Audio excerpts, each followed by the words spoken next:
Yes, Aditi, we can begin. So, first of all, good evening, everyone.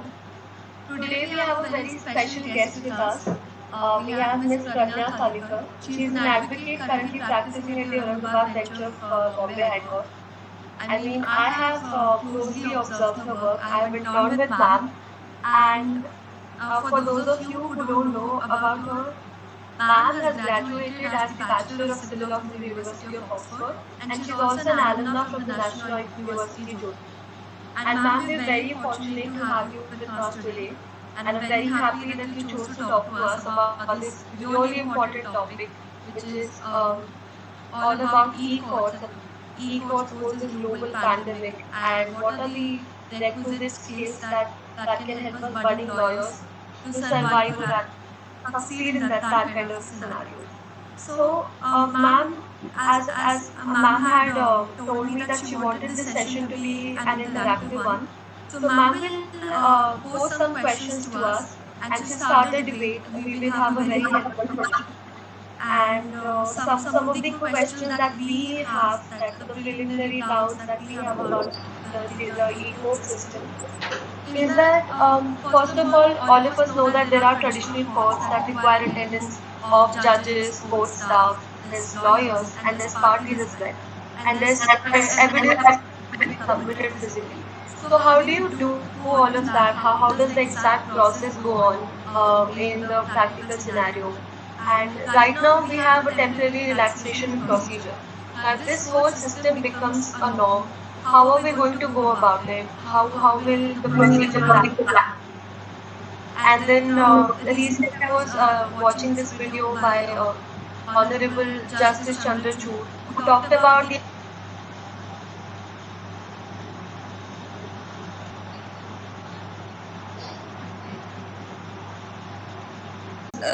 the willingness of people to, start some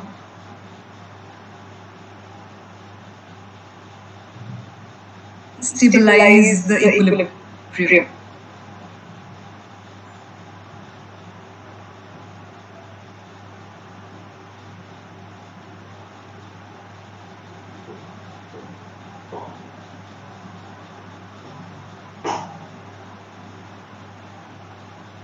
Eventually, after the first week or so, around 15th of March, there was the order to stop physical functioning, where they decided that courts would sit once a day or twice a day,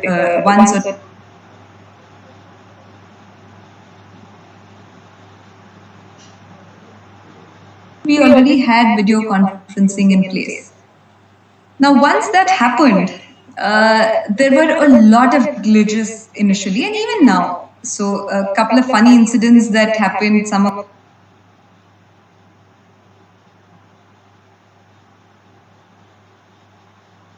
clothes. The similar things have been happening across the courts. We had a pronouncement sometime in the first week of April, and I remember my opposing counsel when she heard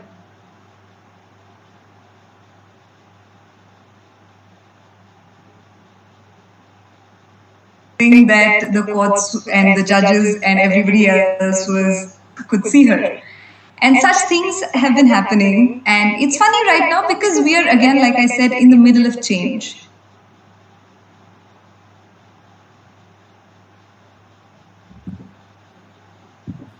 It's not to do. Things are going to become very smooth.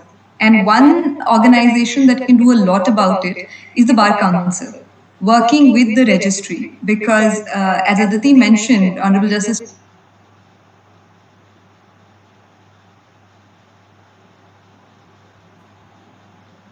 the E-Committee of the Supreme Court of India. And so he had mentioned about how building confidence in all the stakeholders is what would determine the success.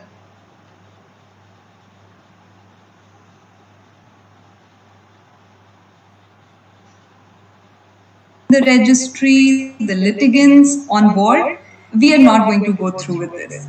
And this workshop is, the webinar that we are having on this theme is to add a little bit of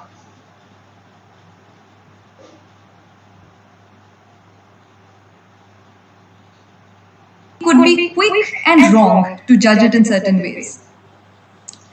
So that's how video conferencing happened. Now, what are some of the negative points happening today?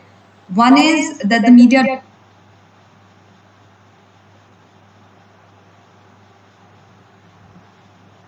how the court proceedings would be kind of delivered to the larger public. Other thing is because the system is not so integrated,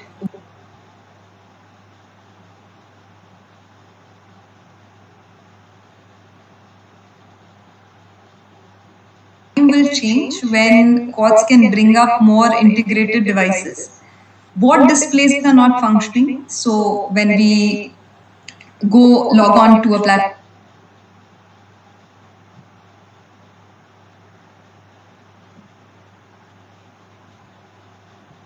going on. So once the display boards come into action, that would change a lot than it is right now. Another problem is that there are several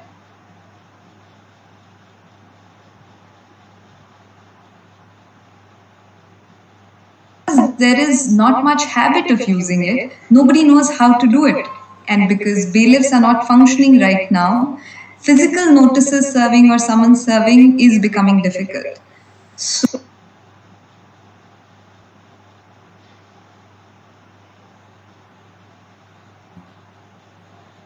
will go away. What we see favorably happening right now is because of all of these judges, the completely formal setup and the differentiation between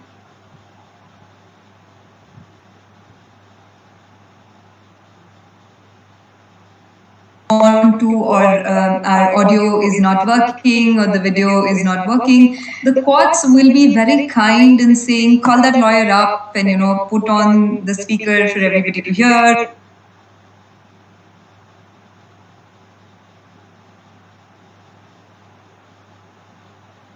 Happening because we are all united and we're all wanting to deal with this step by step and successfully for all stakeholders, so that corona or the lockdown does not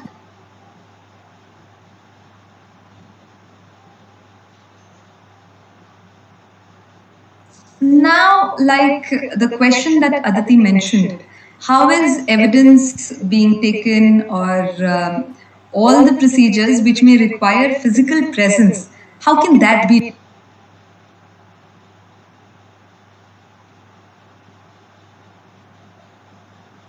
courts, that is your high courts and the Supreme Court of India, is only a court of law where facts do not need to be newly assessed.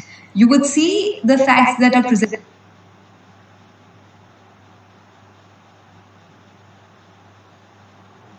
That question is not that relevant so far as these two courts are concerned. But yes, there was a recent news after the petition filed in the Delhi High Court saying that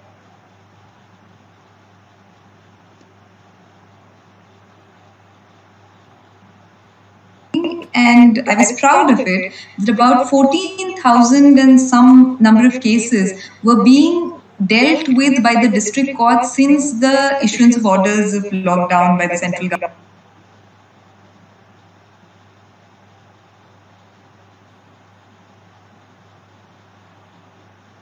3 times that number. And I'm pretty sure that is a similar case in most other parts of the country. Now, how are the district courts dealing with this? There are different types of cases, not all.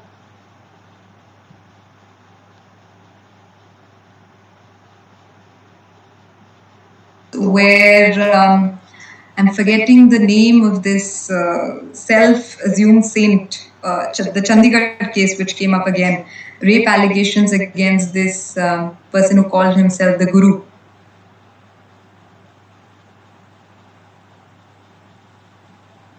His matter. And in that matter, evidence was taken electronically. So certainly there are ways, and depending on what kind of evidence you want to give, if there is a testimony, it can well be taken online, and it is much better in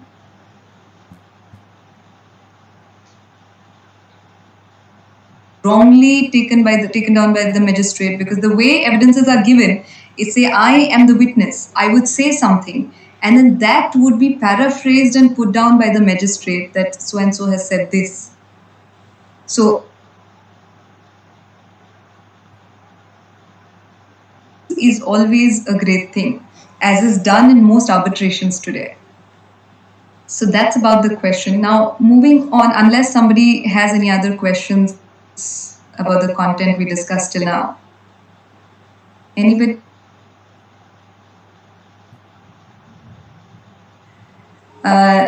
So next, I would like to deal with what are the opportunities that this brings up for all of us, majorly the people connected with courts, the litigants and the lawyers. One very important thing is access to justice.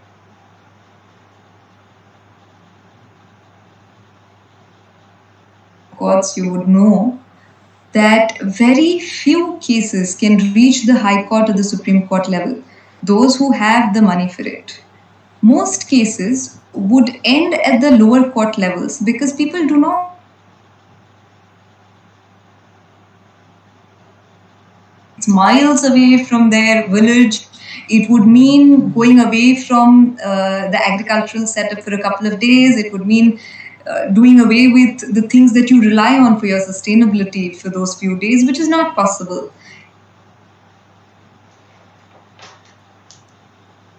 Of the faith that going to another lawyer that I do not know at all, who's a stranger, would fight my case with the equal amount of zeal as somebody that I trust and know in my own village or town, etc.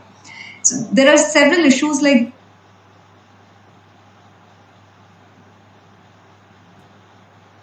the higher courts, which is why we see more commercial litigation than agricultural or land disputes in the higher courts.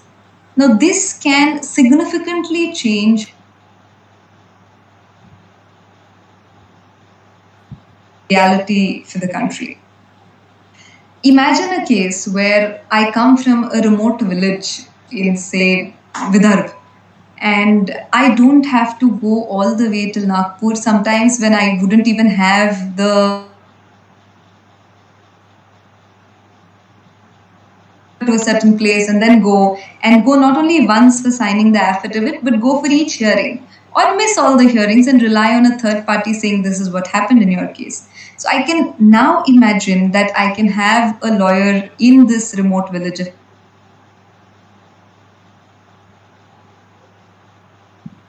He could just log in and send in my papers. Things have become really easy because you do not need a very good quality scanner to scan your documents. You can just use your phone and some.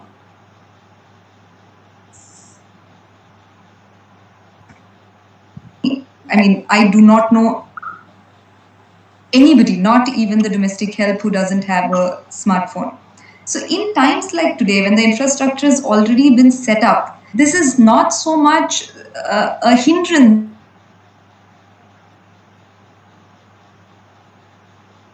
Doors and frontiers for access to justice, like Honorable Justice Chandrachud very rightly mentioned.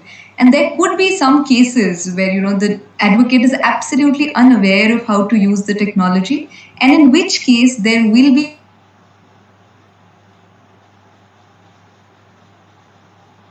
to help you file the matters, to help you set up an audio-visual conferencing for the matters. And it is the systemic efforts which would ensure that it is inclusive.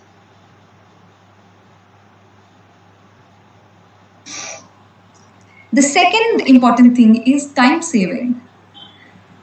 Each of you who has interned would know, I, for one, when I joined litigation, I had realized that 10:30 to 5 is a time that you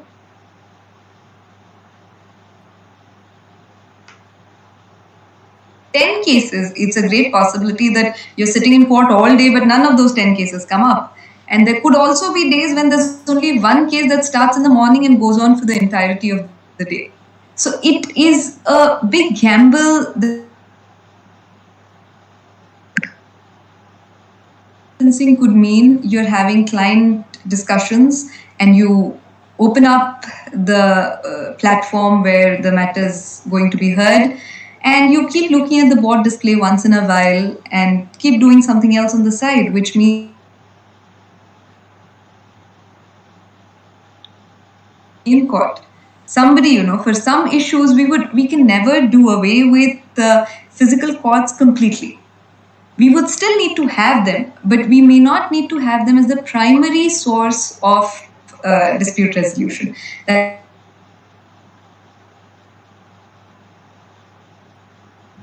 You could always bring in more logistic liberty to engaging the best minds in specific specialized areas. So just yesterday, the Arnab Goswami bail hearing was being undertaken. Hari Salve, Mr. Sibal, arguing for almost 4 or 5 hours, which if Mr. Goswami had to engage them and bring them to Bombay, may not have been as easy, because they would have to give up on all their cases in Delhi, may have to schedule a day or two in Bombay. So logistic difficulties for people flying from one city to another would be done away with. Gender disparity. Now, this is something that's very close to my heart. I had heard from all my seniors and some lawyers also that the best place to intern if you want to go into litigation, the first internship should be in the lower courts. And even if you can take out maybe 6 months or a year, you should always work at the lower courts, build your foundations, and then move on to the High Court. I understand why they said it. But having had a couple of looks at the lower court, I knew I couldn't stay there for more than one reason. There can be many sexist remarks. There could be many uncomfortable glares. And even in the High Court, I've seen that mentioning could be a very uncomfortable affair for lady lawyers. Now, because of virtual hearings, all of this could go away. You are in the most comfortable and safe, protected environment. And this is not only for lady lawyers, even for most law school students who pass out of good law schools, want to join the High Court or the Supreme Court, not looking at the lower court. One of the reasons is you don't understand that language, you do not know how you'd be treated, it's far off, and even if your main court is the High Court, you would not take a single brief in the lower courts. Now, those differences could be slowly and steadily erased to some extent at least. You would get an easy access to those courts. And even if Marathi is a language that can be used, or vernaculars in other states, nobody opposes English. So you could always come down to lower courts and help the foundations, because that is where justice delivery really happens. What else? How many of you have heard about the Swapnil Tripathi judgment of the Supreme Court? Just a show of hand, or maybe yes, no in the chat box. Do we have a very bored audience today? Okay, no. So you've not heard of the judgment, or you're not bored? Okay, no clue. Anyways, so the judgment came up in 2017, and 3 judges bench said, I think Justice Khanvilkar was heading the 3-judge bench, and they said that we must have transmission of all court hearings live for everybody else in the world to see. And which is a brilliant idea. The UK Supreme Court does it. The Australian Federal Court is en route to do it. Some courts in the US already do it. And I have worked on this idea on a bill with some of the members of the parliament earlier. And this is again something which I believe is going to be a change maker in how the judiciary has served the country till now and how it would in times to come. Though lawyers feel always and know that judiciary has been a very strong pillar of democracy, has always come as the beacon of hope and light when something wrong is happening. The recent times could be slightly muddled, but in general, the vision that we have about the judiciary is that they have been strong and independent in all through these years. However, the common man feels largely detached with judiciary. It's an institution that he fears. It is an institution that he may respect, but it is not an institution that he feels he is very closely a part of, or he doesn't look at this institution providing a service to him. This was another of the issues that was covered by Honorable Justice Chandrachud, and I would highly recommend the video is available on YouTube for each one of you to hear it. It's so informative, and it's a different version and perspective, and it's great that the judges could hold such forward-thinking opinions. So he looks at Mr. Susskind's remarks. Susskind has written a book on how technology and courts could no longer be apart, and unless they work together, the courts are going to disappear into nothingness. So the remark that he has, the observation that he has is that slowly and steadily we need to move from looking at judiciary as a sovereign function to a service, and to look at litigants as consumers or customers who require a certain quality of service. And that changes everything as to how we look at justice delivery mechanism. When we say that more litigants need to be informed, the Swapnil Tripathi judgment says that every hearing that is being undertaken, it would be transmitted on the internet live. So the judges are accountable. The lawyers are also within their term. The clients have more faith knowing what is happening in the courts. And this was said not only for the Supreme Court of India, but for courts at all tiers, also the tribunals and the quasi-judicial authorities, which is so important today, because there are so many times. I remember a colleague in the office telling me that in one of the matters where that colleague was appearing before the minister, honorable minister, in one of the matters where he was the quasi-judicial authority under the MLRC code, and the people who were briefing the minister from the government itself said that, maybe the divisional commissioner has accepted a bribe and given this wrong decision, and all of this is happening in between the hearing without having any qualms that the advocates from both sides are present, the parties are present. And then the minister goes on, he closes the matter reserves it for judgment, and he goes on to uphold the very judgment of the divisional commissioner, which was informed to him by a subordinate officer to be issued after taking a bribe. So things like this, at least to some extent, can be reduced, can be checked if there is online streaming of hearings. Another thing that this does is, it gets the general public and the civil society involved. So many times, what appears in the newspapers or the way judgments are quoted and misquoted could create an uproar for no good reason. And if people have access to the entire sequence of things that is happening before the courts, because it's not so much black and white. It's easy to blame a judge or a lawyer, but it's never black and white. It's very, very complicated and many layers involved. So when a person from the general public can hear the whole proceeding, he would get the nuances and the bigger picture idea of why a certain case is dealt with in a certain manner. So that, for me, is a great change that can happen. Another issue is of caste disparity or economic disparity, both of which play some role in the courts even today. One would imagine that the advocates, being a part of the intelligentsia, should not be affected by any of this. But sadly, it doesn't play the primary role, but a role. And that in itself, I think, is a terrible thing. And if video conferencing hearings become the reality and the norm, then you decide whether you put in your first name or your second name, or you just say advocate for matter number so-and-so, and nobody needs to know your caste. Disparities based on caste need not come up as much as they do.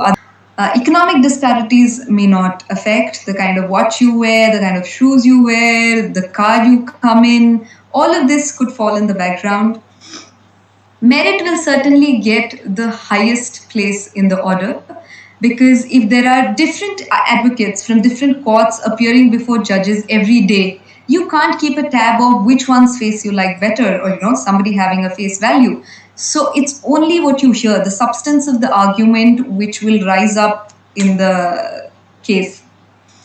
More visibility for junior lawyers. Now, this was again something that I heard Mr. Chandrachud talk about the other day.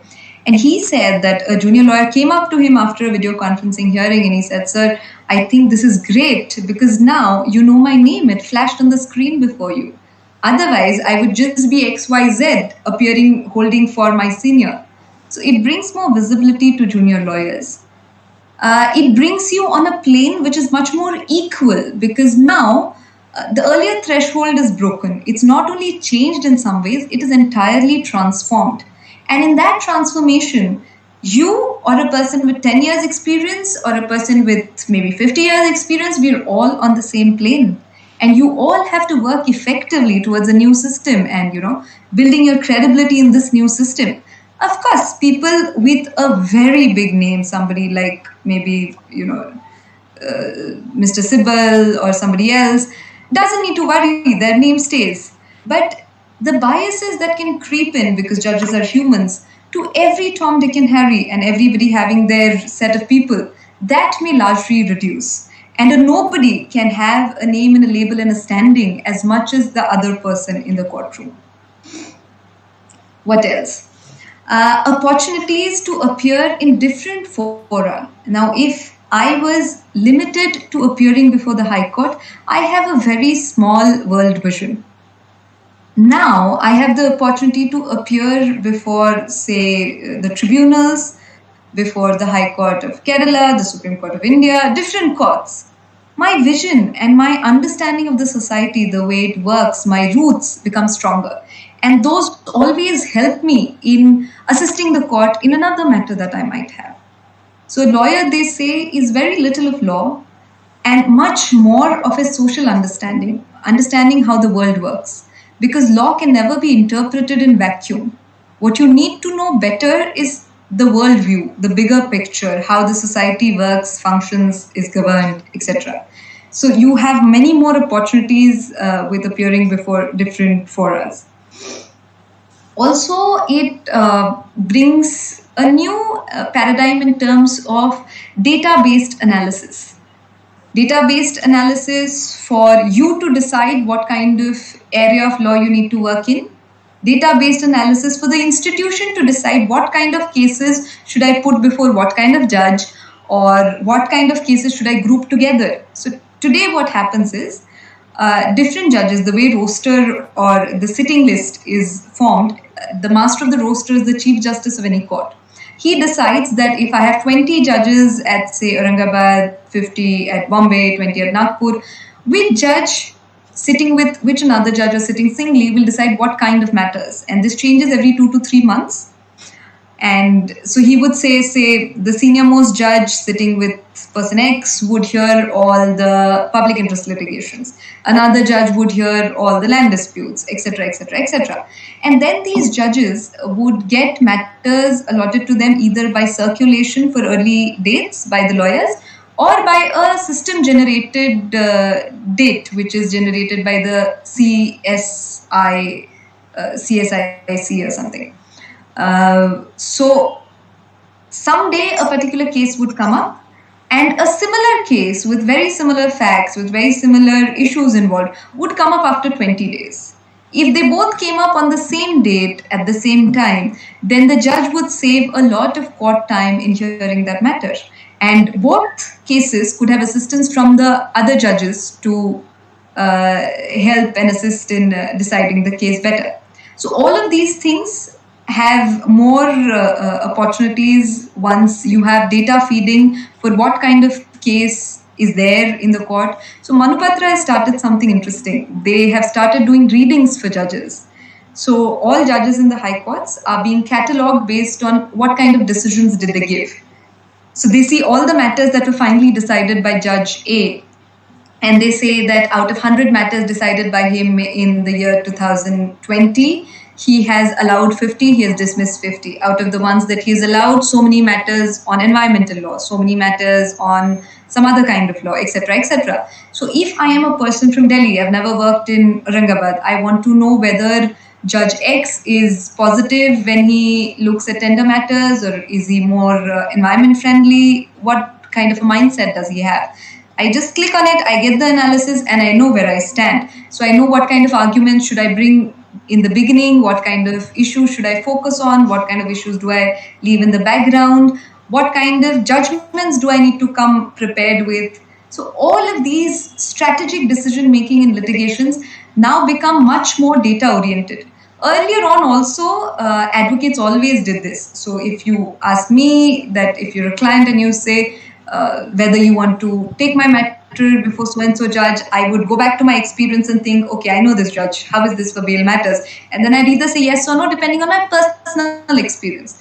But now, with data available for integrated information, what happens is it's not personal bias, because I could come from a sphere of experienced, catalogued into certain conclusions, or I could come from a sphere of just personal prejudice or bias, because he said something to me in a certain matter, or he didn't allow a particular matter for me. With generalized data from all the cases that the judges heard, I get a little more accurate. I wouldn't say exactly accurate, because that you could never know. But you have some indication of what kind of a judge you're going to be up against and the strategies for preparing yourself in a particular matter. Now, similar data can also be used by the institutions to give particular kind of cases to particular judges, so that the efficiency in dealing with the matters and hearing and deciding the matters quickly is enhanced. Other couple of things, opportunities or positive things of video conferencing hearings are it adds to climate change efforts, because the more travel includes high amount of carbon footprinting. You reduce travel, especially air travel, you have some benefits of climate change. You save taxpayers' money, which essentially in judiciary is used for better infrastructure, and mostly it is financial and physical infrastructure.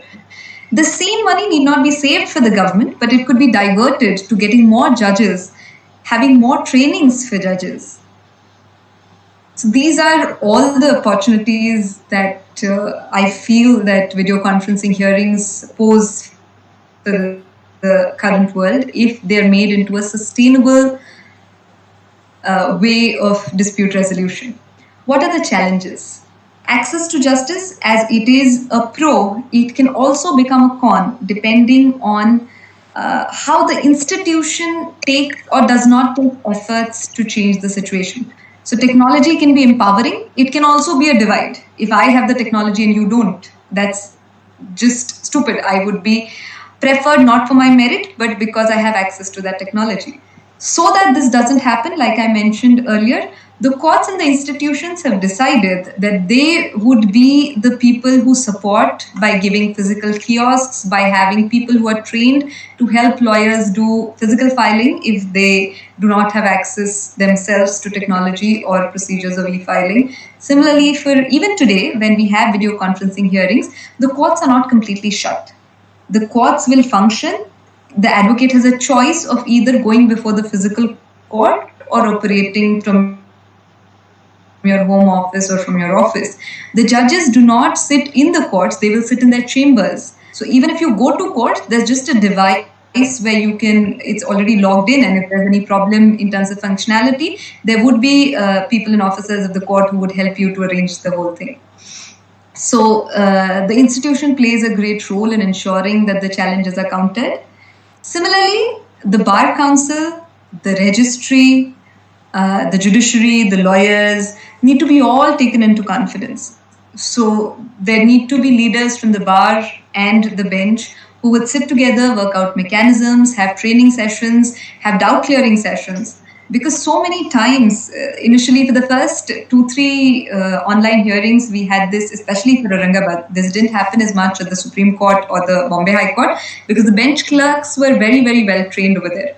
But in Aurangabad, we saw that so many times the lawyers would keep their mics on, their videos on from the very beginning. It would not only lead to disruptions for the entire hearing, but it would also let everybody else who was on the platform know what they were talking. And sometimes they would be talking to their clients and taking instructions which they would not want the other side to know.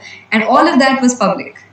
So sometimes we could hear people complain about somebody, sometimes the judge said that, we can hear you. So all of these incidents have happened because there is lack of awareness on how to use a new technology. So this could be bridged by the Bar Council and the registry working together, along with maybe technical experts, because there could be real issues that people are facing.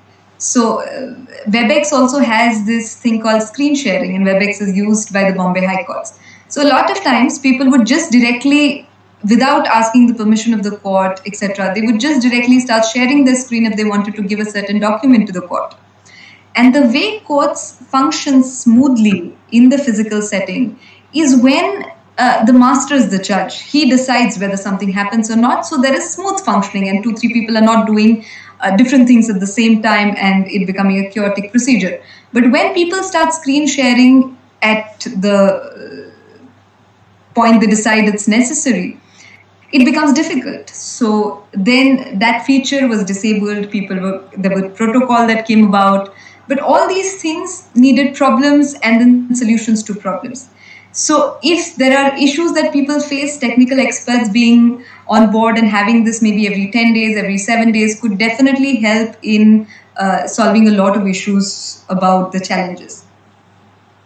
Another problem is privacy and security issues.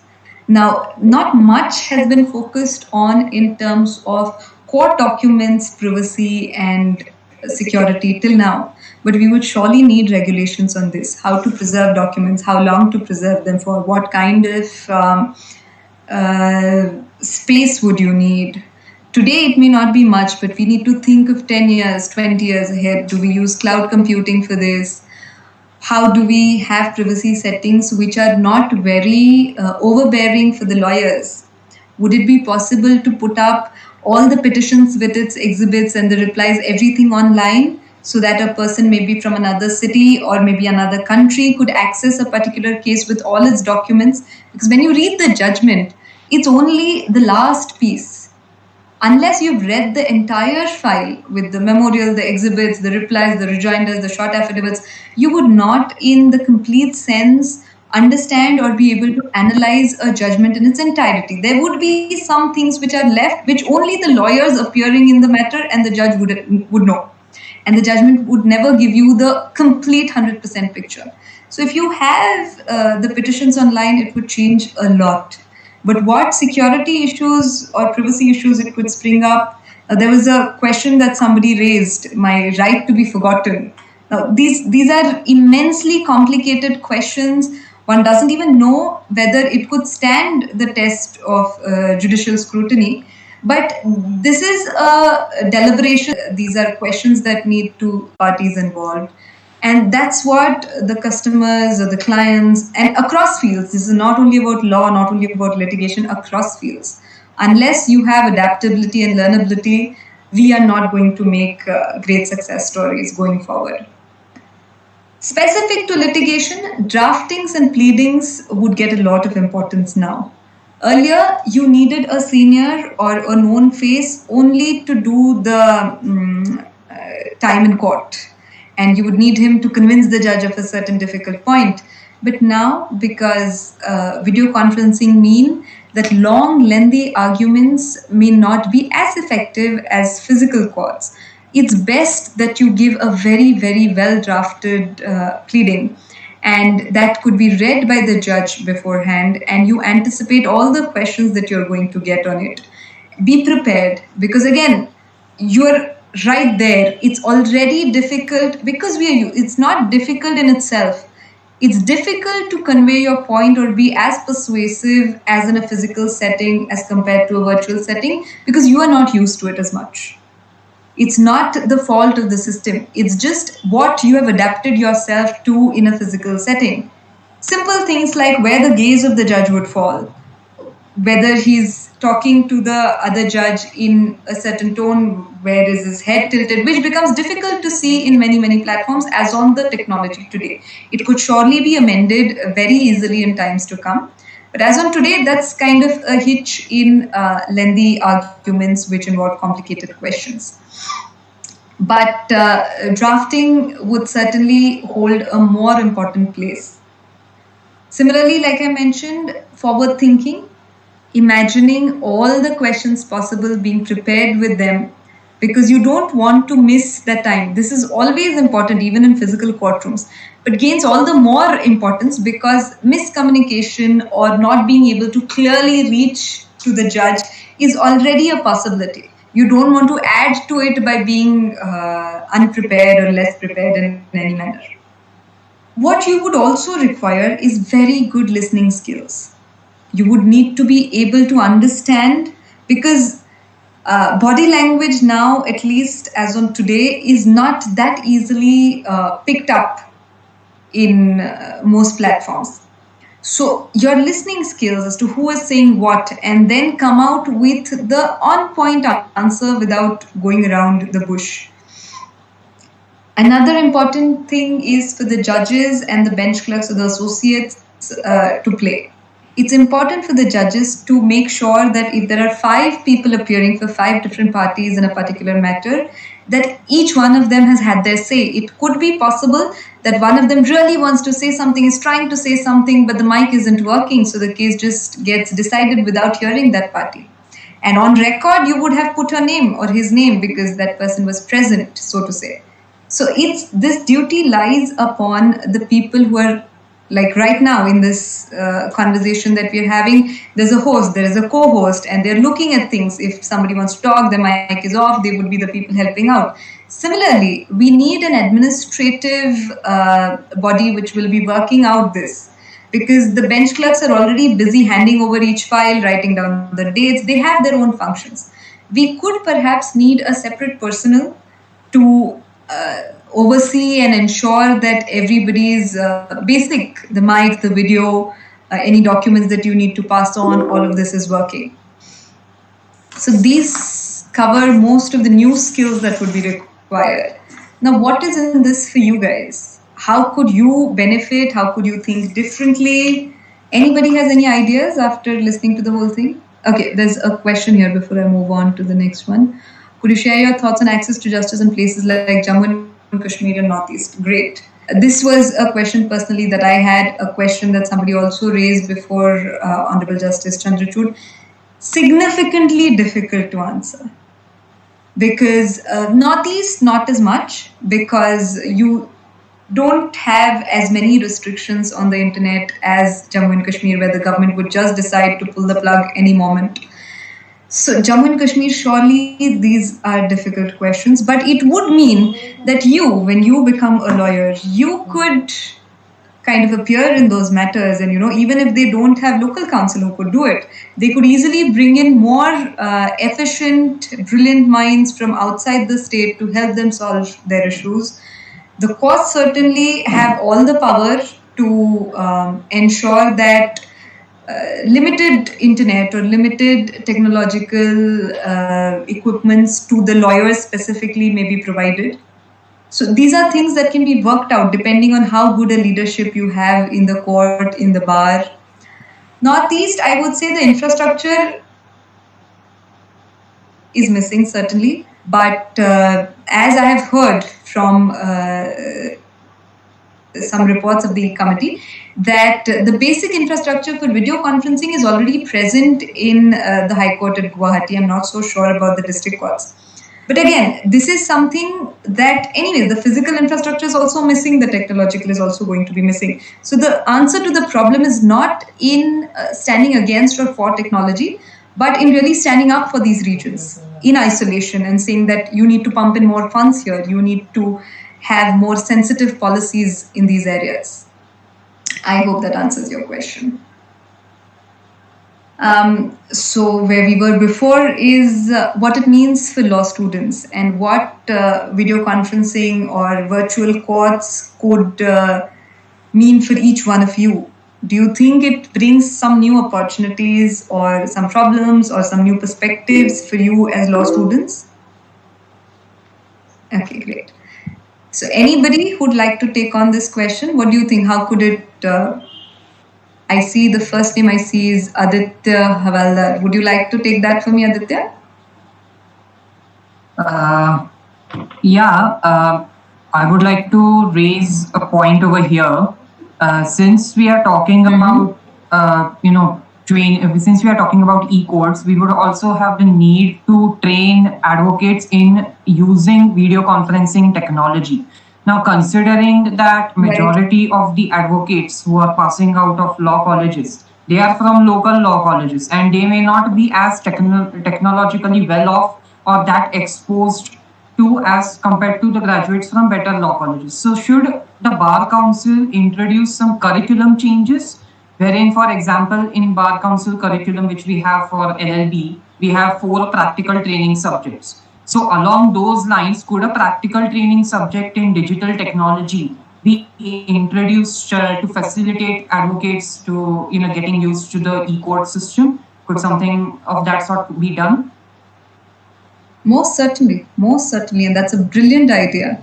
But the first part of your question, where you said, that graduates from better law schools would have a better hold on technology as compared to the local law schools, I would disagree for the reason that I held a certain mindset like you earlier on.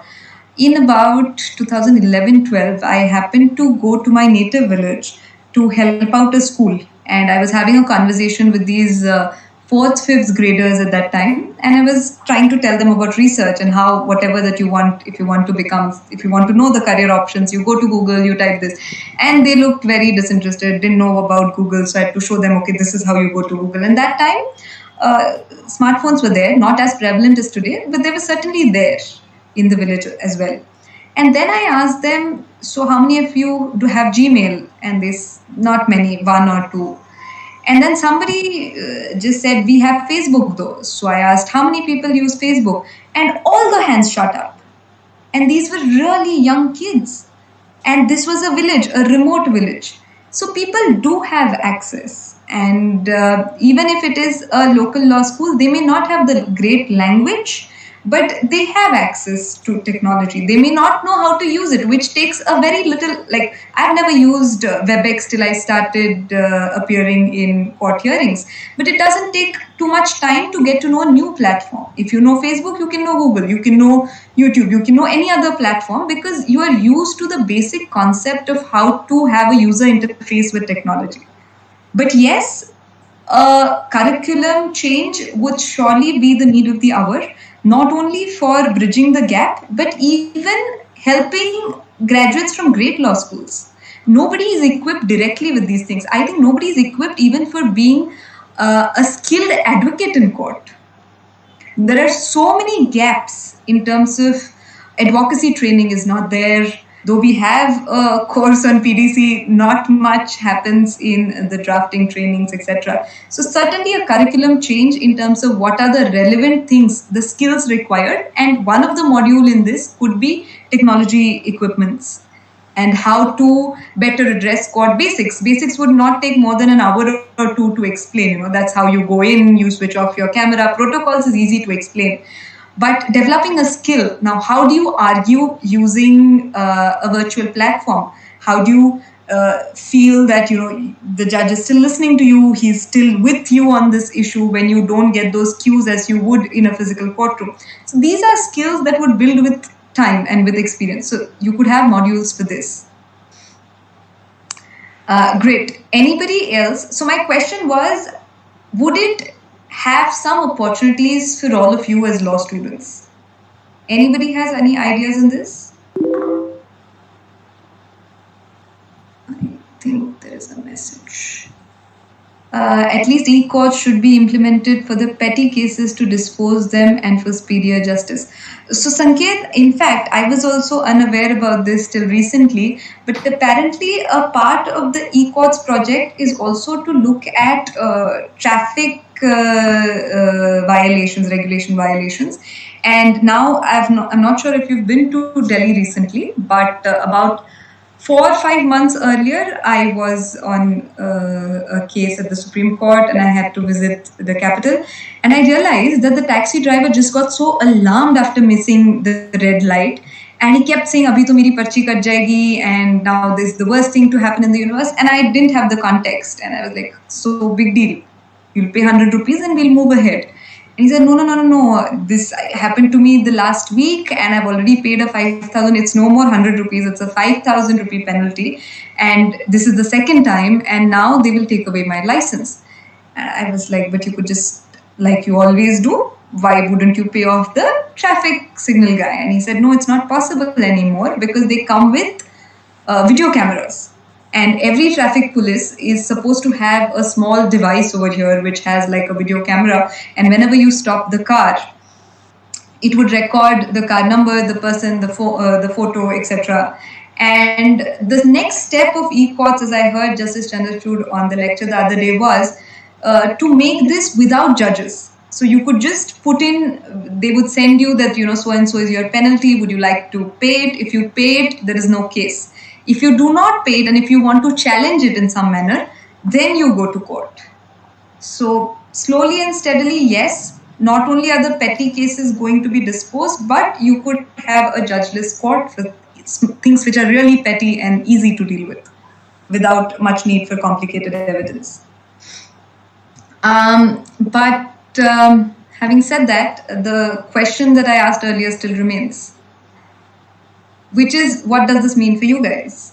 How many of you, is there anybody who's interested in litigation? Nobody?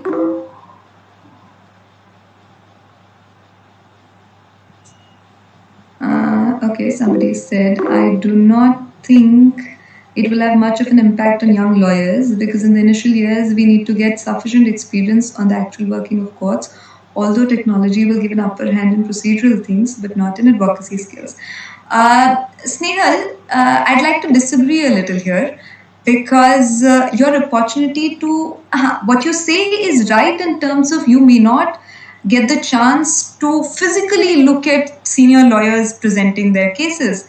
But imagine you can be at your home or the college dorm or wherever, and you could see Mr. Navroz Sirvai appearing at the Bombay High Court. You could see Mr. Salvi appearing at the Delhi High Court just at the click of a link. And you could start learning from law school, not wait till you get enrolled in the bar. So learning from advocates. So like we say, appearing on virtual courts is going to be difficult. Similarly, learning from virtual courts is going to be difficult because we are not used to it. But it's not going to be impossible. Rather, I think it's going to give you many, many more opportunities. And not only in procedure. Procedure is a very, very minor thing. In terms of advocacy, now, I'm not sure. Snehal, would you come on the mic? Can we have a one-on-one conversation about this? What place are you from? Ma'am, I'm currently in Chandrapur. I don't have a very good internet connection. It goes on no problem. You're quite audible. So imagine that you're in Chandrapur. You want to practice at the Nagpur bench of the High Court, but your family has a lot of contacts in Chandrapur. You have personal contacts in Chandrapur, which you feel will easily give you matters in the initial few years. So for training and learning, you take mentorship with somebody in Nagpur or Bombay or Delhi or anywhere else. And you also keep taking your local matters from the local court. That is the possibility that virtual courts is going to give you. Would you think this is empowering, or would you think this is not going to affect you or affect you in the negative way? Well, as you said that by clicking just on a link, I can access Advocate Sirvai's arguments or any other advocate's arguments. That is true. But then I think personally, for me, it would not be as beneficial as it would have been to actually go in the courtroom and see a one-on-one of a judge and an advocate. So, I mean, it's just my view is obviously on a personal... That's great. No, that's great. But I want to understand how this view comes because, many others would have a similar view. So how do you come to this conclusion that have you interned in courts before? Yes, I have. I've And what interned. did you like? What did you learn from your physical hearings, and what is it that had the biggest impact in terms of your learnings? So, the first thing is the attitude of the judge. When I interned with two senior advocates, and when they were arguing, I could see that when other people were arguing, they were not as impressed as when the advocate under whom I was arguing. Like, I could see that because they were arguing in front of each other. They were disagreeing. They were agreeing, and there was they could see the expressions of each other. So I think that could, in a way, give me some tips as to how I should proceed, or how the judge responds to certain things, and like, that's what I think. But it could be different for other people also. Right. So, of course, like you said, and I agree that physical things like the physical courtroom gives you a better access to looking at the person in 3D, seeing that, his expressions, every small change in angle, everything, and everything matters in the courtroom. But today, the platforms are not very equipped. Like even WebEx, if all of you turn on your video, the person speaking will not necessarily become the main image, and it could be something else which is absolutely irrelevant in that hearing of that particular matter. And that happens with us quite often, but that's a glitch that can be taken care of very easily. It's just that courts today feel that this is a reactionary measure. So this is being done only to save the day today. It will not be done for a sustainable purpose. But the day they realize that this will have to be done for a sustainable purpose, they will get these glitches cleared, and it should not take a very long time. The second kind of perspective on this is that since our generation is very used to video calling, is used to spending hours on Skype and understanding expressions and emotions, etc., without having the physical closeness, it's easier. And this has been my personal experience. When my senior has appeared in matters on virtual court, for him, it was still slightly different. I wouldn't say it was difficult, but it was different. And he was trying to catch hold of understanding how to look at the judge, what to see, what not to see. But for me or colleagues as young as I am, it was natural. It came much more easily. So I believe that there are many more pros as compared to cons. Cons are going to be there. But this is something that, the embracers are going to be the winners. So the quicker you shift from the side of, no, we don't want this, to how can I make best use of it, the first mover advantage will be yours. Anybody else? Yeah. Anybody else in terms of, so Sanket says he wants to do litigation, I think. So Sanket, what do you think virtual courts would mean for new law students who are just entering the bar? Or even students who are not entering the bar, who are just in their third year or fourth year and still in law school. What could it mean for all of you? Sanket, can you hear me? No, I don't think he's there.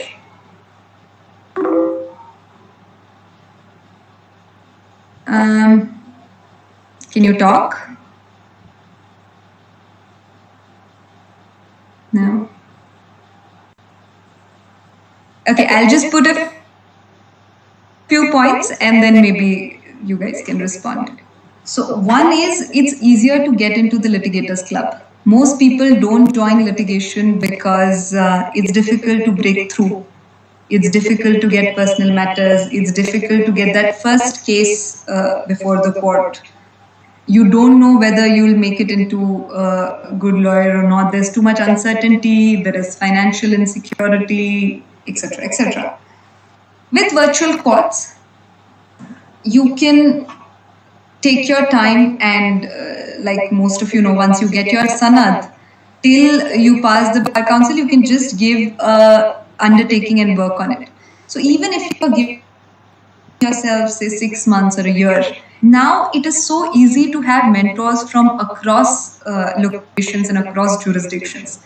It is so much more easier to have visibility before courts, for the courts to know that you are XYZ and you're capable of a good mentioning, of a good adjournment, of a good substantive argument.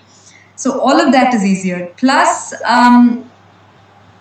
you can have your own clients. Many people struggle in deciding where they want to be based out of if they're doing litigation. And like we took the example of Snehal, who stays in Chandrapur, a lot of us don't come from Delhi, Bombay type of cities which have the best litigation opportunities. But what if I can use my contacts in my home and still work out matters with my senior in Delhi or Bombay or some other place? So this is an immense opportunity for people to think when they're joining litigation, they don't need to be confounded on going to a big place or a small place. You can have the best of both worlds today. You can have a much more organized career, because once you have all of the data entry, like to give you an example, there are about 3.25 crore cases pending in all the courts across the country, out of which about 38 lakh cases are about Section 138 Negotiable Instruments Act, that is the check bouncing issue.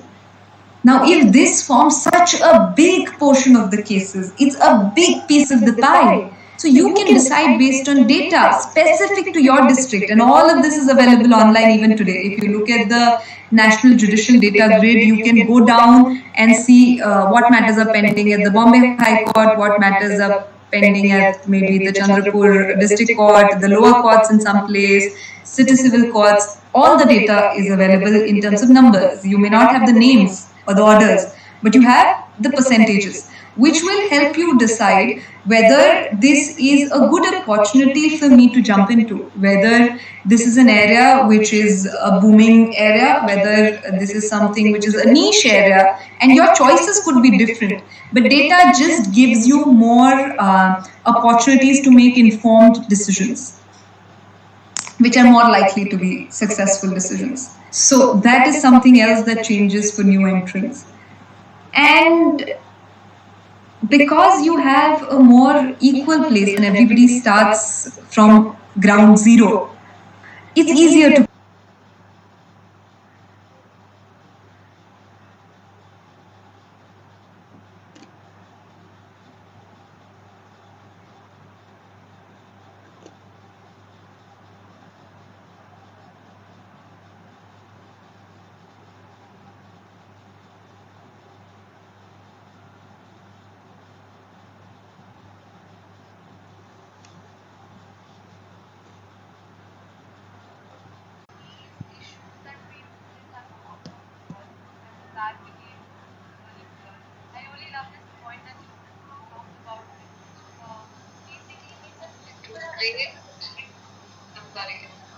Your voice is getting cut, so I'm not very sure whether you've ended or you're still talking.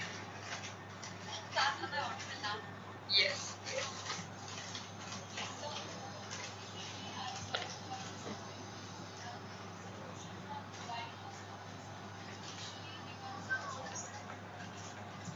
Instead of, that people have a sense of belongingness to the judiciary, and that general public is involved in the justice. I think these were the major takeaways that we could grasp from your whole lecture. And I think all of us have been very fortunate that we could learn from you about the practical process and the challenges that we might face when this procedure becomes known. And then you talked about database analysis, and that we could build, visibility to junior lawyers and things like that we had no idea about. Ma'am, am I still audible? in bits and parts. Okay, so a detailed analysis, and I mean, as you said, that willingness to change. Yes, I heard that part. Thank you all of you for being here, and I hope that all of you go with some